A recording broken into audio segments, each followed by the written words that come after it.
I was grieving those losses. I still am. I mean, everything that's ever, that has not worked out, I'll always grieve it to some degree, but it also makes you this like walking survival, like per thing, you're like, I've Yeah. survived Yeah. sadness and will continue to, and I'm comfortable with that. It's made things richer. I like the songs more now than the songs I wrote back then.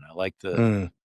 I have, more comfortable in my own skin, and all these things were a result of that swimming around in that melancholy, and then things, then it lifts. Yeah. Yeah. I love that. Just how swimming through the melancholy and that sort of like uh, heaviness of that time has allowed things to be richer on the other side. Even though it's difficult sometimes to remember that when you're going through it, like it's just a great reminder for anyone out there who is in that place now. Hey, everybody, and welcome to this week's episode of Love, Loss, and Hallucinations. Really glad you could join me this week. Have a fascinating guest. His name is Stephen Kellogg, and Stephen is a Grammy-nominated American singer-songwriter who has played music for 25 plus years, which is not any small feat. Let me tell you, being in the music business myself, that is something to tip a hat to.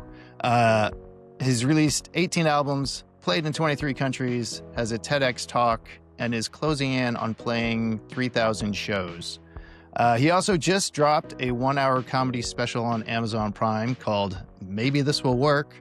And he is joining us from New England, where he lives with his wife, 4 daughters, and a cat named Holly, I think. Is that right? Nicely done. Yes. Holly. Okay. All right. Welcome to the show, Stephen. Cat. She's wonderful. How you doing, Scott? Prozac cat. Yeah. I'm good. On this cold, wintry day, I think for all of us, it's just getting to that dark time of the year. Yeah. Well, I think I'd love to start with, just wondering when I first emailed you about being on the podcast and, you saw the title, you read about the themes, kind of where I'm coming at with all this. I'm wondering if there was a first thought or memory that popped in your head about love, loss, and hallucinations.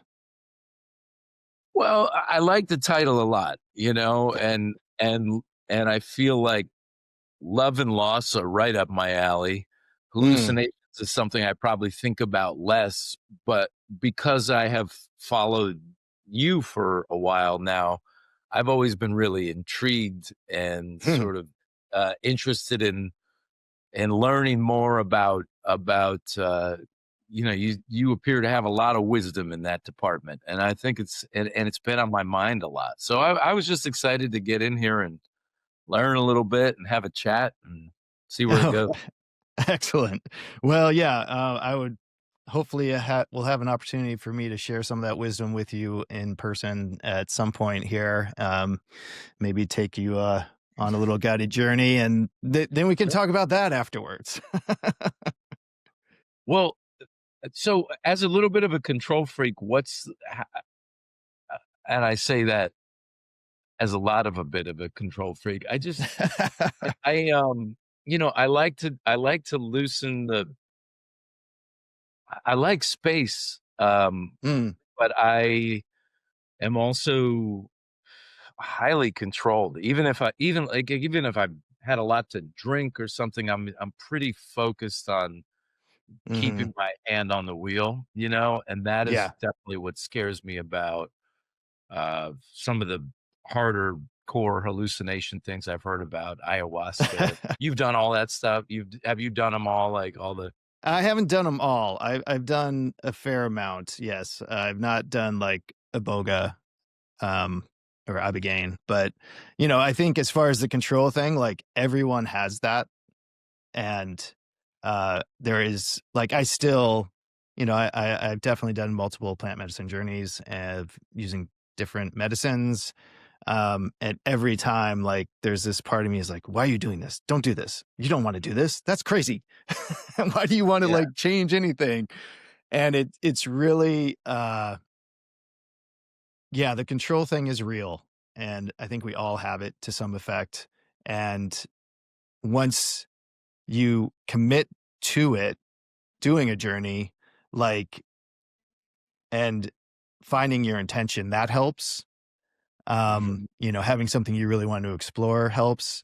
Um, Being in a safe space where you feel safe and comfortable makes a big difference. Yeah. Where there's a very experienced guide as well as assistant. And it's really, often I tell people, like, as you're going into it on the day of the journey, just kind of repeat the mantra, like, let go, let go, let go. Because it's once when you're fighting it, that's where it gets there's a lot of friction there and it gets really uncomfortable. But as soon as you can, like, finally, like, your ego's like, oh, I just got to let go and go with it, then that's where the magic happens. What about your body, though? I think I'd mentioned this Mm. to you. I get so nervous about, like, I will fight nausea to the bitter end. I mean, I will go a lot of rounds. I'd never, ever surrender to that. I had friends in college who'd be like, "I'll pull the trigger and keep partying." I'm like, "Oh, not that is not my move." I'll fight that Yeah. thing all the way down. Yeah. Well, that's more of, the realm of ayahuasca is very common. Okay, And, mushrooms, not so much, or okay. peyote or, wachuma, not so much. I mean, it can happen, but it's not as likely. And again, it is, I don't know, it's like what they say with the ayahuasca is, you know, or any of the medicines, like, it's you're purging out what you no longer need. And that could be from sweating or laughing or coughing or crying or puking or shitting. So Alright. it's all those, and once I figured out The that if payoff I must just be allowed my incredible, man, to go through that, it must be a really, like, enlightenment. Boom. you feel much lighter if nothing else. Okay. Yeah. Oh my god. Yeah. Yeah, yeah, and so it can be super intense, but it is like one of those things where you're like, "Oh god, I'm starting to feel really," especially with ayahuasca, when you're, like, starting to feel really comfortable and nauseous, you're like, "Oh my god, I just gotta get this out of me," and it's just like it gets to the point where you're just like, "Okay, just puke and be done with it," and because it's the better way, honestly. Alright. Well, if I mean, if when we find ourselves on a hallucinogen journey together at some point, which I'm sure will happen, Scott, we gotta start with the no nausea. I'll d Yeah, yeah, yeah, easy way, easy I way. think psilocybin's a good way in. Always a Alright. good, more Okay. gentle way in, yeah, yeah, Alright. yeah, My kids and want me to there's do it. My daughters are like, "Dad, you totally should." And I would have if schedules had worked out. I'm interested, it's part of the yeah. middle age, I think. You're just like, "What else?" It'll open some new doors for sure. Yeah, and Cool. I mean, and they each have, like, a little different, like, wisdom to share, Mhm. but yeah, n all of them I have found valuable. So, yeah, there's no I don't even wanna use the word shame and, like, "Oh, it's only psilocybin," like, that is not the right approach. It is not only Yeah. psilocybin, believe me. Yeah. Yeah. Oh, man. Yeah, well, I look forward to that for sure.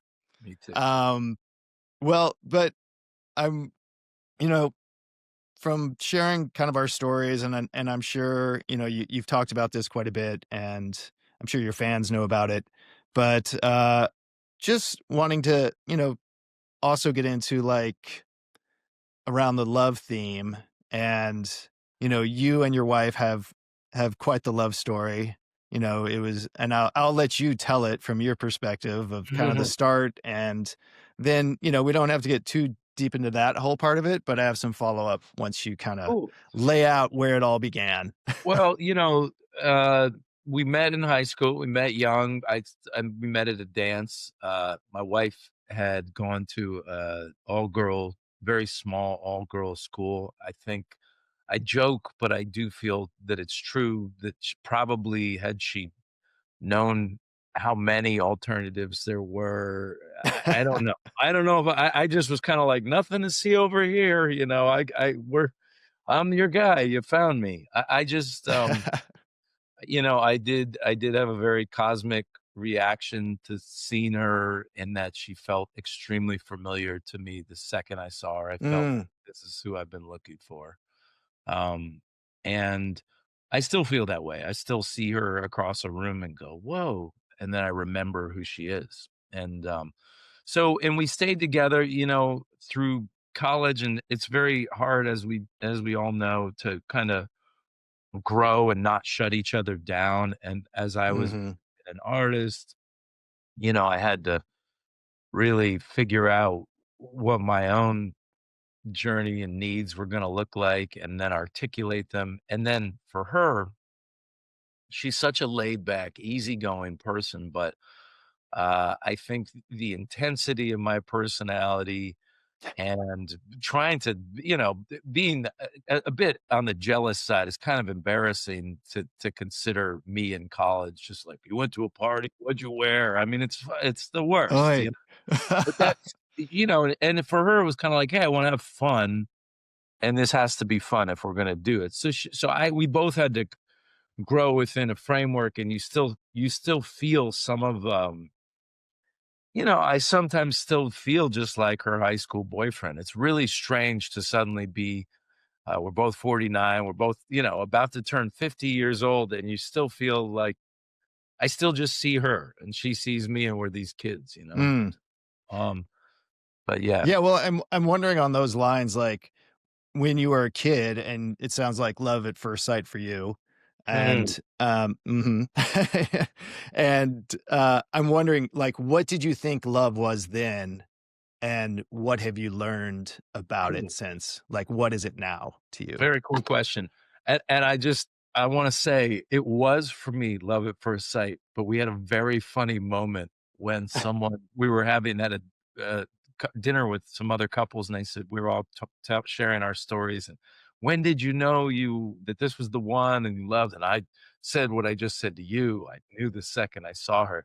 And Kirsten, without any shame or irony or anything, she's like, "For me, it was that summer after college when we went on that road trip." And I started doing the math, and I was like, "Oh my god, we've been together 7.5 years at that point." Like, Wow. that's when you were like, he's up till then, you're like, "I don't know, maybe." And that's Still not sure. amazing to me that that was a thing. But to your question, how love has sort of changed, um, I guess in the beginning, there's this passion and this desire to fill spaces, that exist. Mhm.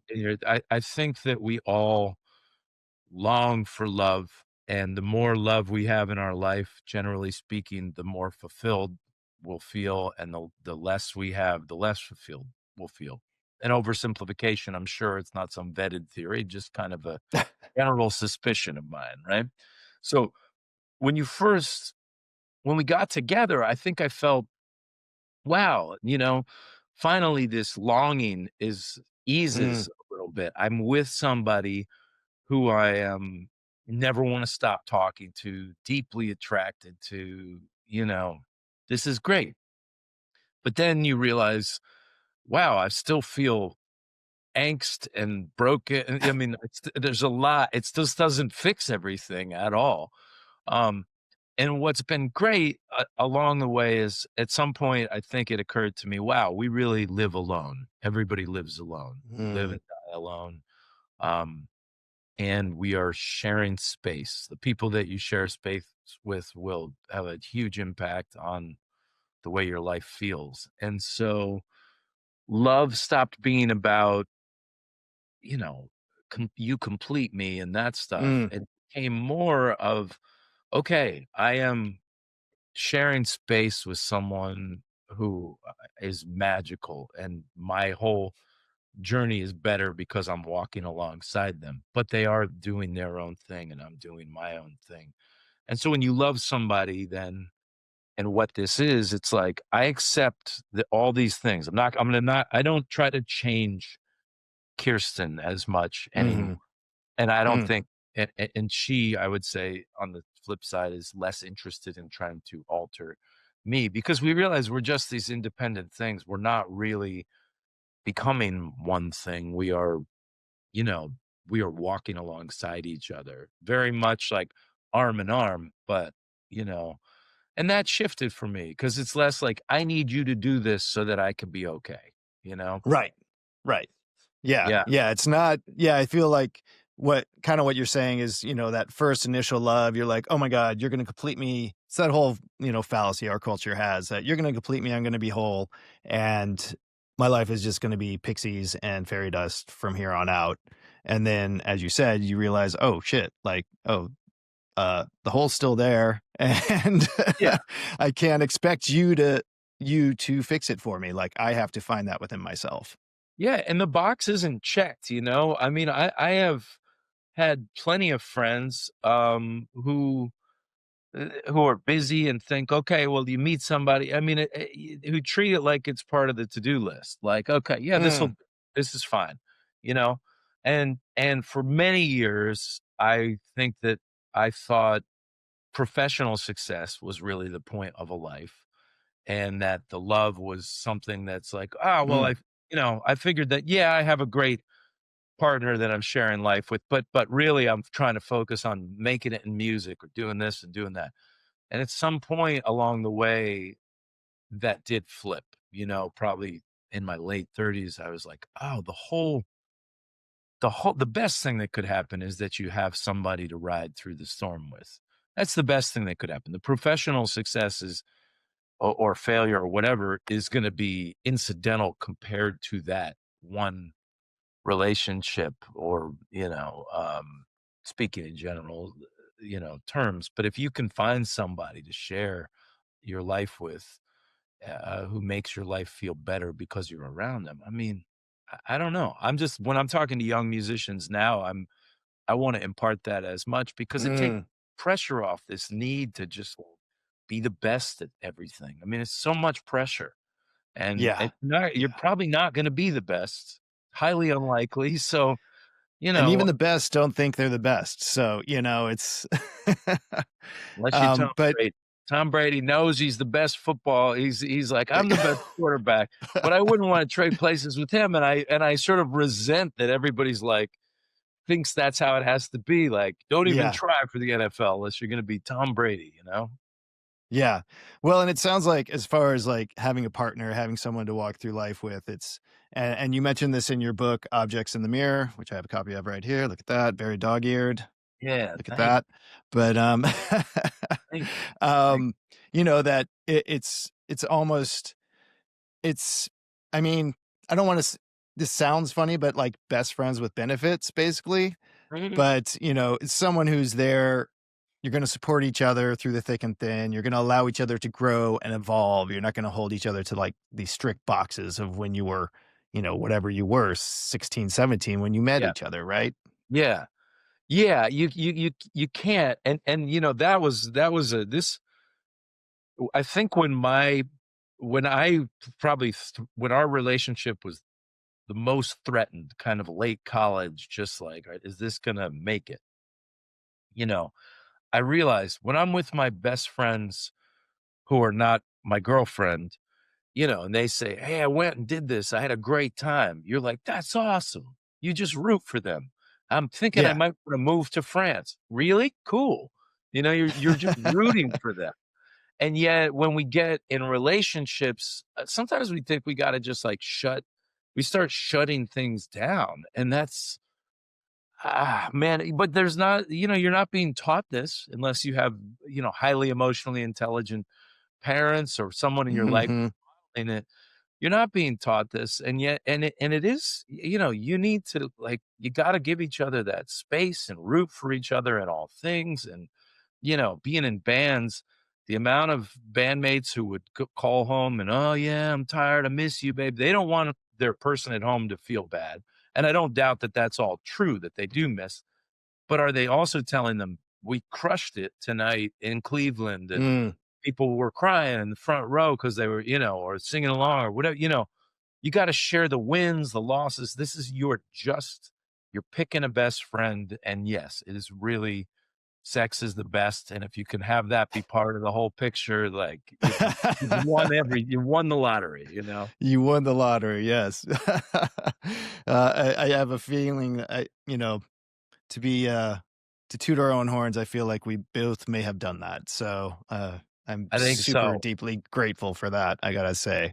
Yeah, I love Um, your guys' story, and I love the how willing to share you both are. You and Tiffany are mm, both very, it's inspiring. It's lovely to see like, okay, this is okay to just like talk about relationships as like a as mhm. our life's work in a way, you know? I love that, as our life's work. Yes, exactly.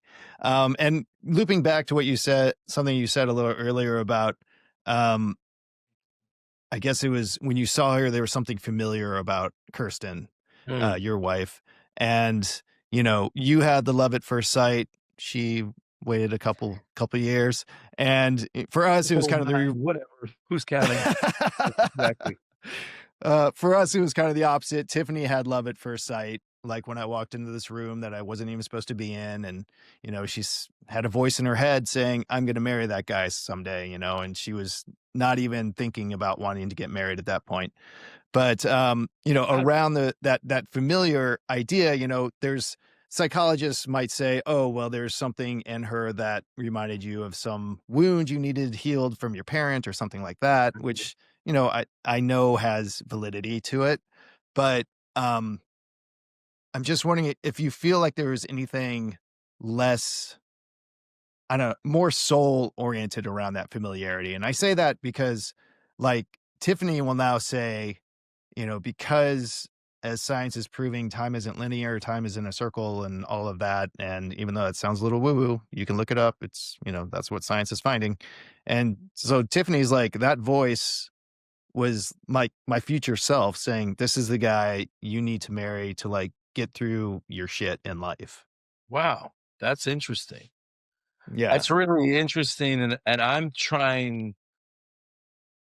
the framework that I use to sort of organize my life is always changing and evolving, but I've had a really, I fell out with the idea of organized religion a long time ago, and then I Hmm.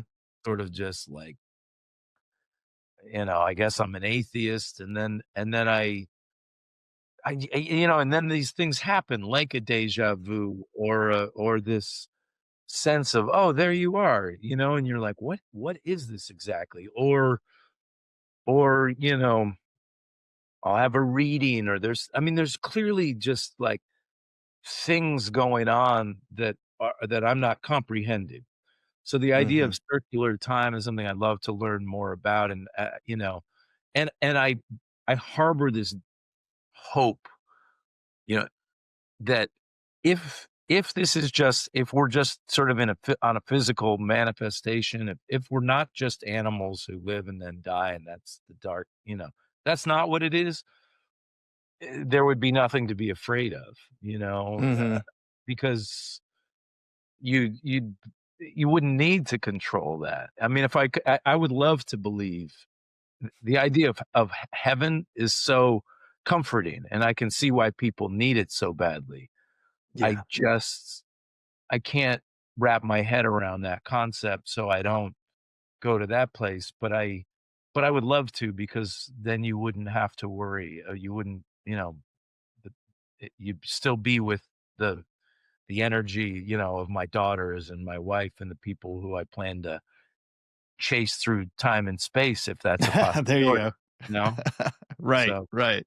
yeah. Well, maybe that plant medicine journey might help you tap into some of that. Yeah. Yeah, I mean, I'd love it, you know? Yeah. Um, there was one line in your book about when you were talking about relationships that I'm gonna like push back on a little bit, Sure. and Let's hear it. because I think the on the surface it's true, of course, but it's this line that it's impossible to hide from someone who sees us all the time, and you're Mm, talking about in a relationship, in a marriage, that mhm, sort of thing, mm. and I would put out there that so many people do. Really? You Yeah, think? Like in I their think day. that's it. Like people who are married are hiding from each other. They have their masks up, and just use Tiffany and I as an example. Like the first 7 years of our relationship, like we were both like presenting this. I mean, we shared certainly, and you know, connected, but we still were trying to present this like perfect self Oh, facade, right? And I yeah. think a lot of people in relationships will do that for like the whole relationship, and they Wow. won't allow the mask to fully come off to like truly see the other person, is what I'm saying. So were you guys you mean you when you were your years in and you just would kind of sort of subvert you feel some inner way of being that you think you successfully hid from Tiffany for those years? Yes. I mean, the from my growing up, my background, it was very much like appearance of perfect is what you're striving for. And Mm, so, it got to the point where Tiffany was like, she was needing something deeper. She was needing something more authentic and real. And I just didn't even know how to go there because, uh, I had just never been encouraged to share feelings in that way, you mhm. know? So, and that's where our first, like, we had this period where everything pretty much fell apart. We almost got divorced and all that sort of thing. But, Wow. so yeah, it was a big curve and it took a big push to like crack that mask. Did you know you had that capacity for depth? Like, were you aware that was inside of you, or was it just being kind of having your feet to the fire that made you tap into something you didn't realize was there? Yeah. I think there was always some yearning for something deeper. Mhm. There's always on some level, whether it was through music or, you know, being attracted to the idea of going out on a vision quest when I first learned about it in college, like, oh my God, I want to do that. Um, so there was something like yearning in there. I just didn't know how to get to it. And it took Yeah, the feet being held to the fire to chase it. yeah. I you know, as recently as this week, I walked into a meeting and I thought, I'm not for once in my life gonna say too much and completely overshare and whatever. And I mean, within just minutes, I was like, I peed on myself yesterday. I'm just like, it's not even, it is impossible for me. So Mm, that's me. And then I think about every band I've ever been in, anybody I've ever worked with, they can present like, "Hey, I'm such a laid back guy," or whatever. You get in that van or that bus or that plane, you just you start spending time together, and I just have always found that you have a sense of who people really are after. Well, mm, or just like what their personality's like. I wouldn't purport to say you understand the depths of what's going on for them because that you really don't know, but I okay. do feel like, somewhat it's hard to hide when you're around each other all the time. And yet what you're saying is on a deeper level, there are probably quite a few people sort of suffering through their lives. And you know what? I have one more thought on that, Scott. It's like I think we do that because a lot of us treat everything like it's a test. We're treating this I treat Mm, my life like it's a test sometimes, and I don't wanna do that anymore because this is actually like it's not a test. We're not gonna get graded at the end. "You did a good job. You played it extremely safe." Nobody's gonna say that, you know? no. So, if you're not, failing things, you gotta, like, it's this is it, and a lot of it's already gone, Best Mhm. case scenario, there's less ahead than there is, behind. And that's if the things go well, and I get and so you're like, "Wow, I gotta make something of this. I've gotta sink into it and be really involved," and you don't do that when you're like, "Oh, if I keep it within the lines, it will be, I'll have less error that people, I'll have to endure less Right. pain somehow." That doesn't People make might judge me or, yeah, it's feeling that the love will be reciprocated based on what you accomplished versus who you actually are and who your yeah, deeper self is, right? yeah, Which is another thing, I think our capitalist Western culture, I think it's kind of out even outside of capitalism, that happens, but, yeah, we're really good at, like, smashing that message into our people. Yeah, I mean, I grew up in Fairfield County, and every single person would say, "What are you really gonna do, though?" When you tell them, they'd come to your teen center rock band show and be like, "Good job, that was good, you're good." And then you say, "Yeah," and they'd say, "Do you wanna do this?" It's like they needed you to say, "Yes, I wanna do this," and then they had to warn you that this was gonna be hard, and it's like, that I can only ex imagine that it's from latent, frustrated dreams that they never chased, that they're just Right. trying to like, protect you from possibly going someplace that they gave up on, It's like Right. We couldn't do it, so, there's a part of us that doesn't want you to do it too, because if totally. you succeed, then we feel worse about ourselves. That sort of whole circular inner Yeah, logic, which I'm sure they're not even aware of, you know? totally. It's not it wasn't malicious, but it did, like, Yeah. deeply when you are a person of moderate talent like myself who just, like, is like, if I work really hard and I keep playing the aces in my deck, which were like, okay, I can write words, I can speak, I'm a thinky person, but I mean, a lot of shit to overcome. It's like I Yeah. didn't love playing guitar. I don't have some big wild voice. It works. It's fine. I'm not putting myself down. I'm just saying when you go through that and you're constantly hearing, what are you really going to do? It I wish I could have started my artistic journey with my headspace at 38, and these last 11 years have been like, bam, awesome.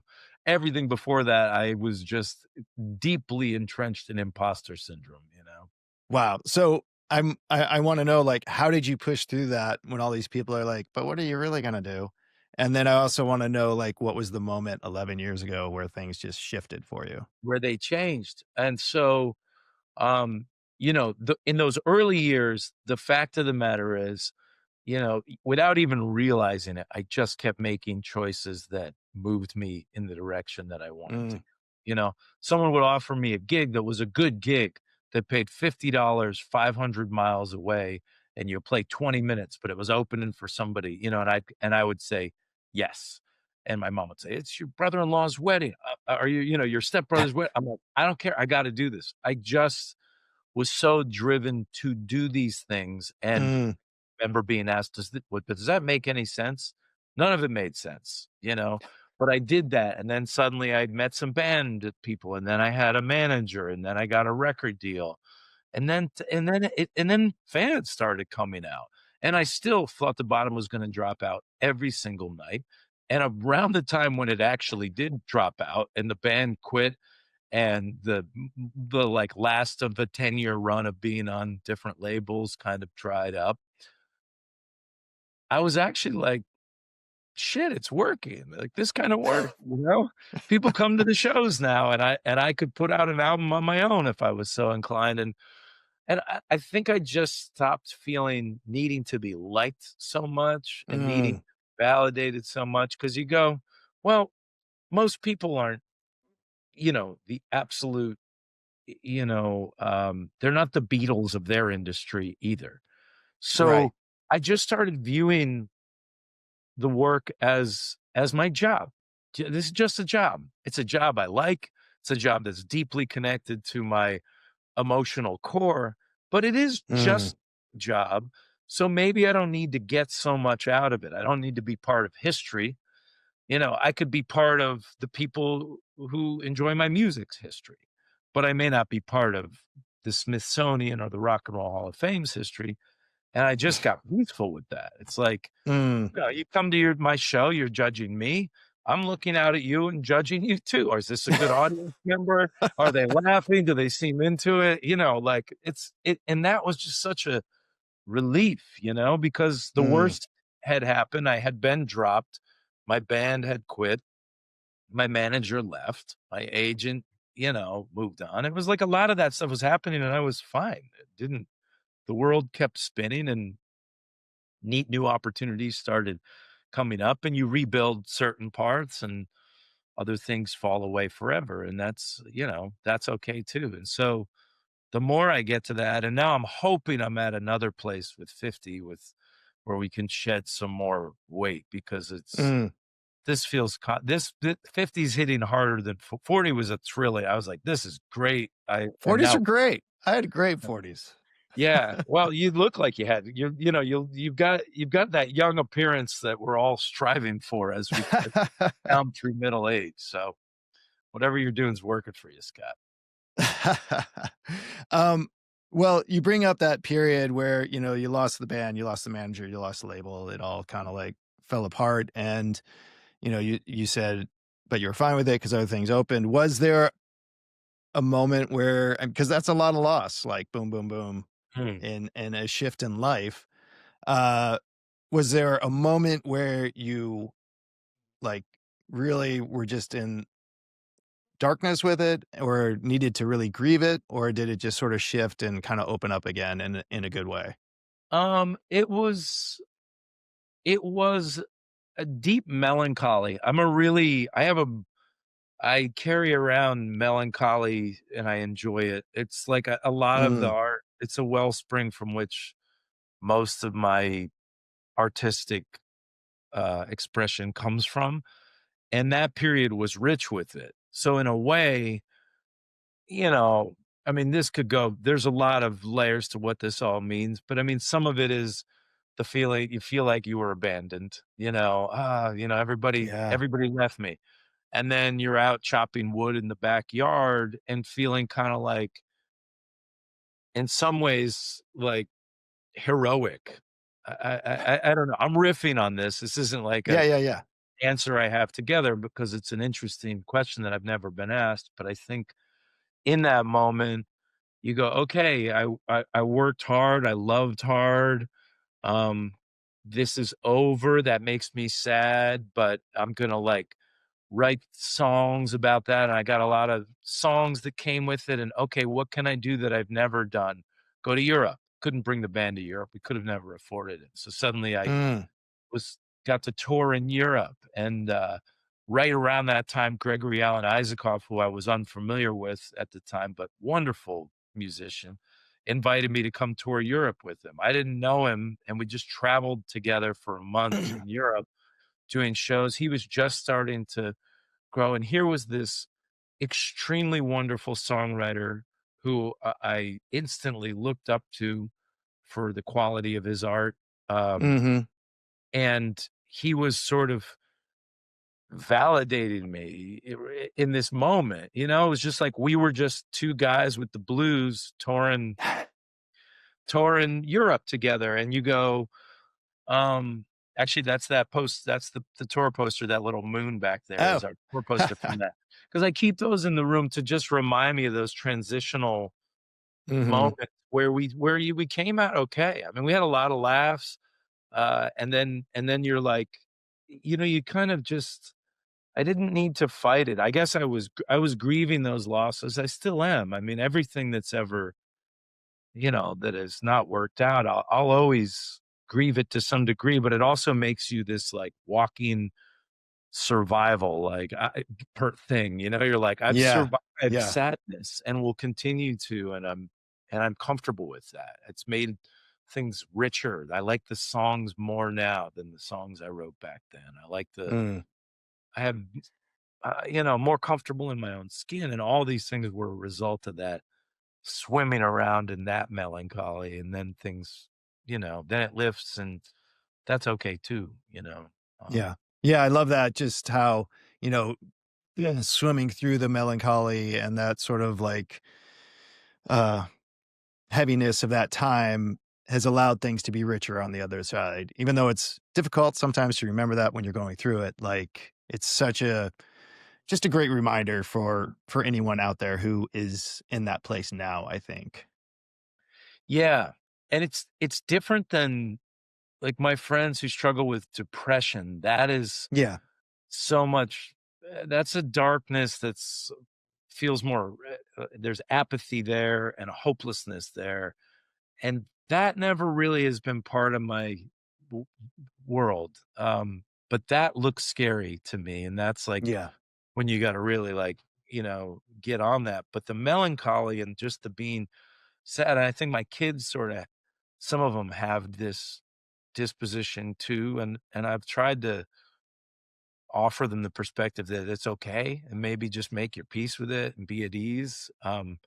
Although one of their therapists was like, well, she checked the box of like, she cries, regularly and this and that. And she's going through it. I'm like, that's not an issue. She's like, that's clinical depression. I was like, that just sounds like life. I don't, I don't even, it doesn't sound remotely nothing wrong with it. But what do I know? This is Yeah. my Yeah, I mean, I guess it is that sort of, like, fine line of where is it you're just being a human, and where does it, cross into clinical depression? Because I think in our world, like, everyone is, like it's kinda rammed down your throat. You have to be happy all the time. You can't cry, especially for guys. Um, so, there's a little more leeway for women and girls. Um, I don't know where I'm going with that, but No, but you're right. This idea that you're supposed to be happy all the time. Why? Why is happy the overarching emotion that we're always seeking? Like, what, why not? Isn't being in a contemplative state of mind as fulfilling as being like in an ebullient state of mind? I mean, it's all some degree of happiness, I guess. But I just think like that's why I don't like LA, to be honest. mm. Like I don't want to be in a place where the sun is always shining, like that just feels like this indictment to like get outside and exercise like us and be happy. And I'm like, give me a gray ass rainy day and I need that. No, I Uh, need yeah. yeah. Well, and certainly we aren't negating, like, people who are clinically depressed and, like, No, suicidal, and, that is a real thing that, should be taken seriously, so a million don't percent. wanna minimize that, so Mhm. Yeah, absolutely. And that's where like the depression that I see friends struggle with is so different than kind of my general consistent state of melancholy. well, and speaking along those lines, you do have this recent, stand-up, one-man show, comedy, special on Amazon Prime called Maybe This Will Work, which is both funny and poignant, which is why I almost lean to call it more of a one-man show than a stand-up. I Mm, think they both work. It's kind of falls in either one.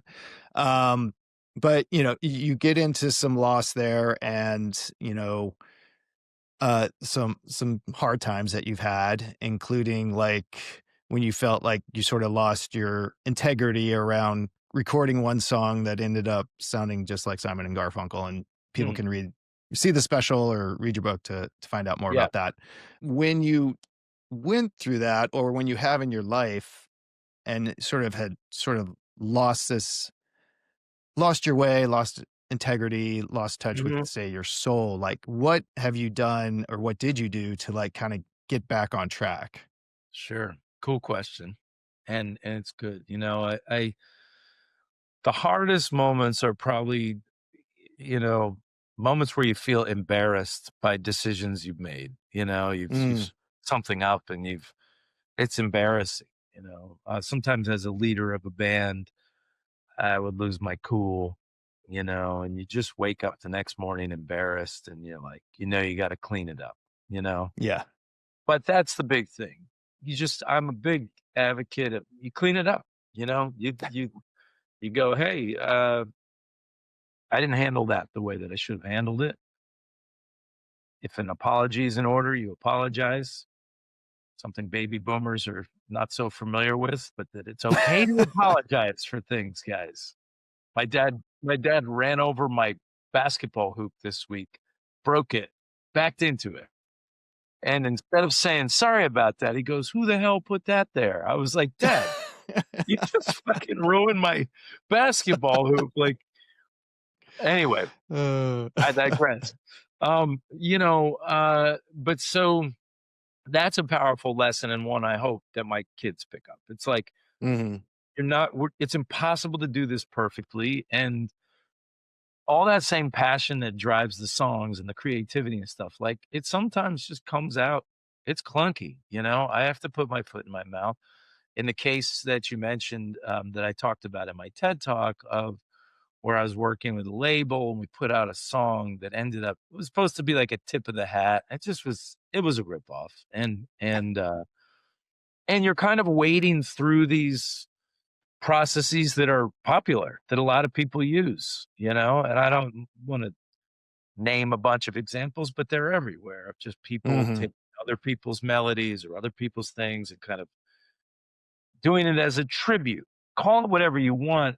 You know, at the end of the day, it didn't feel right to me. And when my fans had called that out, suddenly I have 15 years of putting out albums and I'm embarrassed by this one song that I co-wrote with a real like shithead of a guy. I mean, just like Mm. it was good, but he didn't have any moral compass. And I was on the label. I felt pressure. These are all disclaimers because what we did was put out a song that was garbage and people called us on it, but the radio played it. And then I had to do like a Jerry Maguire and have get it pull it down. And that did lead to a certain unraveling. And certainly what would have happened if I had been able to suck it up and just, you know, keep answering interviews. Oh, it's a tip of the hat. It's a tip of the hat. You know, if I Yeah, had done yeah. that, would we have been able to keep the radio momentum that we had at the time, which was not insignificant? Maybe, but I just knew I couldn't sleep. I felt bad about it, and we had the option. The album wasn't out yet to pull the single and re-record it, rewrite it, make it my own. It cost me money. It in the within 6 months things had unraveled. But I Wow. never regretted it for 1 second. I mean, as soon as I just like wrote my Jerry Maguire letter and said to the fans, "Yeah, I write a lot of songs, and this one feels a little too close to the bone. Thanks for pointing it out. I'm gonna fix it." Um, and So nobody what really. was the moment though, or like what within you, like, was there a feeling or just like a knowing of some sort that you're like, I need to do this to get back on my track Yeah, to well, get I couldn't once a few people. I don't. They do this now, and I don't know how other artists stomach it because it's embarrassing for them when you see these videos where they go back and forth between Mm, this song and that person's song. You're like, how do they? How does the person who did it second feel okay with that? You know, I don't know. yeah. Someone had done one of those for this song when it came out, and the second I saw that, I was like, "They're right. I should have paid closer attention in this process." And then I couldn't sleep for Mm, a night or two. And a lot of times, I know we spend a lot of time trying to get rid of all anxiety. I view anxiety as information, generally speaking. mm, You know, it's information. I knew that I had something going on. And so me creeping downstairs to start writing this letter of what would it look like for me to write to my record label and say I want to do this? Could I get the engineer to help me write a new song? What would the song sound like? Once I started doing those steps, the anxiety eased with each step I would take, even though I was mm. getting deeper and deeper in shit. I mean, people people from the label calling like, "Steven, we really like you, you know, we if you insist upon this, it's not gonna be good. I mean, do what you want, but it's not gonna be Yeah. good." Well, Like, yeah, and asking that your song be pulled from radio, and radio for those people out there is a very fickle beast. And, that you know, yeah. they will use any excuse not to play a song. We had just had a top 10 at AAA, and this was screaming up the charts as the follow-up. Um, and I was listening back to this versus I was watching that video going back and forth, and I'm listening to Simon and Garfunkel, and my little daughter came in and said, "Dad, whose song is that?" And I said, "It's Paul Simon's song." And she said, "Oh, it sounds like your song." And I was like, "This is so clear that I have to fix this. I cannot. Mm, I fuck that, man. No wisdom money." of children, right? And they were right. I mean, the Yeah, radio was annoyed and irritated. I put them in a hard place. I put yeah. everybody in a hard place. Perfect world, things being different, maybe people that I was working with would have said, "Look, you know, that showed a lot of character. We wanna work with this guy. But it also was just easier, I think, to, I have yet to make anybody rich. And I think that, Yeah. it wasn't worth the hassle. Yeah. They had quite a few other songs with other artists that were similarly derivative that they were working at the time. I think it was just easier to be done with me. I never blamed them. I knew that that was Yeah. gonna be part of the deal potentially, and it was, and that kinda but I felt so, like, I was in it didn't take, like, it wasn't like years later I dropped the shame. I was immediately better, Scott. I mean, Yeah. I just went to bed like, "Woo-hoo-hoo," that night. It was as though everything was solved. I had spent thousands of dollars of my own money, writing the new song, and I did all these things to get us back on track, but I felt peaceful, and that to me is what you pay attention to. Where's your Yeah. where's the peace? If you're nothing but anxiety, what's causing that anxiety? Where's that coming from? And if you're peaceful, you're kind of like, okay, I'm living in accord with my life right now. Yeah. Well, and I think that's the key is like, using anxiety as the signal, whereas I think a lot of people, would be too embarrassed or the shame is too strong to, correct a wrong. And they'll just like bottle that anxiety down and it'll just, fuck with their life Yeah, for days and months and years. for sure. And I got to do the TED Talk pretty much right, or maybe a year after that or something. So, which was lovely because I got to very publicly tell the story and realize like this doesn't kill me. This just makes this is a human experience, right? It's not. Mm, I was worried, this could be. Am I going to be embarrassed for the rest of my life? And then it's like, if I could tell my younger self, like, don't worry, just do the right thing, fix it, and then you'll be fine. yeah. Nobody gives a shit. They Yeah. just I don't. mean, yeah, Small. in the moment it affected people. It definitely caused some consternation, but as you just said, nobody gives a shit. Yeah, I mean, they're busy living their own lives on to Yep, the next yep. thing, and I paid my price, it cost me Mhm. something, but it was well worth it. Mm. Well, and, as far as being in touch with that peace and, peace within yourself, Mm, which I would like to think would also be, being in touch with your soul and your more authentic being yeah, yourself, however you wanna call it, which it seems like you're very much in a good place with that from my impression, even from this conversation, but also from, talking to you previously. If you were to take a moment and kinda get in touch with that place, that authentic self, your soul even, what would it tell Stephen Kellogg right now? alright, let me do this for real, you know? The the, the thing I keep needing to hear, I can feel myself seeking it out from people who I trust around me. And the thing that I would like to hopefully be able to tell myself would be just it's gonna be okay. Like Mm, you're doing fine. Just try to breathe and be a little just it's okay. Like you're enough. This is enough. You're okay. And mm, that it's like, I am so scared about falling off the world and not having done enough. And yet I'm at the end of a touring cycle.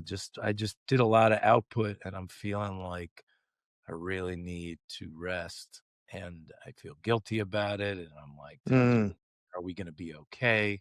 I mean, I'm worried about it all the time, but if I'm listening to my soul's like kind of like, doesn't matter. You need to take that rest. You are okay. This is all going to work out. It always has, yeah, so why be so worked up.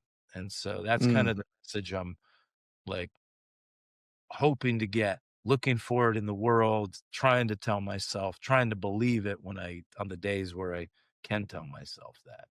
mm. Oh, that's beautiful. Yeah. It's gonna be okay, man. You can tell me that, text me that. I want to hear it as much as every time you're like, maybe it will. And I really hope, I mean, I'm, I believe it in flashes and I want to believe it, you know? Uh, well, Yeah, I will text you that. You just wait. Okay. Okay, good, good, please, please, and if there's Um, anything you need to hear, man, I got your back, Scott. I I'll like you. I will let you know for sure.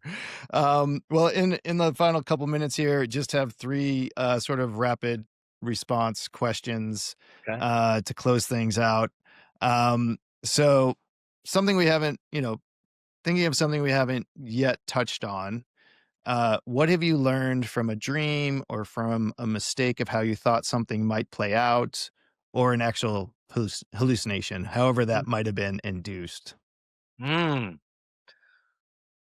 Well, a lot of my songs come from the almost dream, from that place where you're just slipping into a dream. That is Mhm. such a beautiful place in consciousness. And I read this Tom Petty quote years ago. If the muse comes to visit you and you don't write it down, that's just rude. It's so I have tried to be really diligent about writing things down and I have had significant songs, including a song "4th of July" that I wrote years ago in 2007, but I remember it being this just, like, total stream of consciousness that came out quite formed for when you hear it, it's just all these lyrics, and it was almost like I wrote down my life story before it Mm. had happened, Huh. and I Wow. think about that, and that's kinda like, you're just like you're kinda dozing, and then you're just like, "There's this thing," and that would feed into that concept of circular time or, your older self telling your younger self Yeah, some yeah. things. So, certainly that comes to mind as Yeah, that. that's so cool. Yeah. Yeah. Well, yeah, I mean, just learning from that in between period, that sort of altered state and the creativity that is comes through and flows through in that and teaches Yeah. us all, how to be better humans, I think. Mm, Um, Second question. What is something you have lost in the last year? And this could be something that makes you happy or sad mm. or melancholy. Well, they all make me melancholy because life is beautiful. But, I don't know. I'm gonna try this answer on and see how it feels. I feel as though I am losing a little bit, and this is a positive thing, of my need to hang on to all relationships, you know? Mm.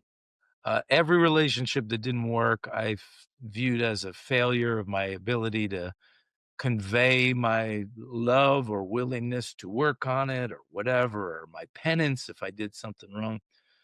And I don't, I can't say it's just Mel Robbins' Let Them Theory book, but it's a series of events that have put me in a place where I'm like, wow, if someone's not treating you with any respect or they don't care to have a relationship with you, it's a beautiful thing to lose that relationship, just to Mhm. let it Yeah. fall into the sea, man. Like, fuck, life is so fucking hard for everybody that it's like you need when you're a generally good person and someone's kinda, like, giving you shit, like, that is their trip, and that Yep. is not I have always viewed it as a complete failure if I lost a relationship and, it must be because I'm secretly a horrible person and all this shit, like, I don't feel that way, and that's new to me. I would say that is Ah, new to this year, and it's if that shit keeps going, life is gonna get better, you know? even better. Yeah. And I don't know if it's just coming into like late 40s, 50s, but Tiffany and I both sort of had that like evolution within the last 5, 6 years as well, where it's like, I'm putting way too much into this. It's not serving you. It's not serving me. What are we doing? Like, go on and live a happy life, but we don't have to do it within, Ah, cool. crossing paths. Oh, man, I love that. So you guys, and it does it is it has it just grown? It like, did it start and then you just get better and better at it, or is it something that Yeah, kind yeah, I think you just become more discerning, and yeah. it allows you to spend more time with the people you really love spending time with. And there's nothing, nothing against the other people. It's just Yeah, a wonderful way to, you know, value everyone's time really and grow yeah. together. So, I'm excited. yeah, I wanna hear yeah. that's good. That's that's cool. I'm excited Okay. if there's more of that in store, count me in. I think there is. Last question. What are you loving right now? Mm. I don't know if this is too generic, but I am loving the artist life, you know? Mm. I'm loving waking up every day and getting to say, "This is what I do," and And by that, do you mean creativity or do you mean like being on the road or what not is being it? on the road, not that, Okay. but getting to wake up every day and go, "Okay, made a lot of art. I will continue to make art. I also will view my family and relationships as art. I just Mm. view this all as this super consciously created, like, "Hey, let's have a life where on our own terms," you know? I get to Yeah. live life on my terms to some degree, and that feels I don't know, because of it took so long to sort of feel like a legitimate artist, Mhm. and then you're trying to like, "Now I'm ready to make it," quote unquote, and then you're like, "Okay, it doesn't actually matter if I make it. What matters is that I it's a calling of some kind maybe," and you just go, "Okay, I was called to do this, and I'm actually meeting that calling, and that brings me a lot of joy." I love that. I Yeah. love that, Ah. like, if it all ended today, I met the call, you know? That's awesome. Yeah, just allowing your soul to be creating. And as you said, I love the whole thing about, every act, whether it's, your family or walking down the street or, washing your car. It's all like an act of creation and being an artist in that way. Everything. Everything you Yeah. do is, like, part of that journey. That's such a fun way to live, you know? Mm. Yeah, Yeah, yeah, I'm yeah. loving that. I'm loving that. Yeah. Brilliant. Well, continue in the fun way to live. Yeah, and man. No, thank you so much for, inviting me to be part of your podcast and for doing what you do and doing the research and just, your perspective. It's just really uh, fun. well, thank you, Stephen. It was really my pleasure to have you on the show, and I think the listeners as well. And I look forward to our next one, which maybe it will be after you have a plant journey. We can definitely talk more about that and sleep deprivation and some other things we Yeah. sort of just thought about discussing, and we never quite got there today. So I love it. I love we'll it. get Always there. fun. All right. I look forward to it. Well, till next time. Thanks, Stephen. See you, Scott. Well, I hope you all enjoyed that conversation as much as I did. Stephen Kellogg is most likely out on tour right now, so definitely check out his website, check out his tour dates, and check out his special on Amazon Prime. In the meantime, if you did like today's podcast, be sure to give it a like, follow it, share it with a friend, help grow this whole community together.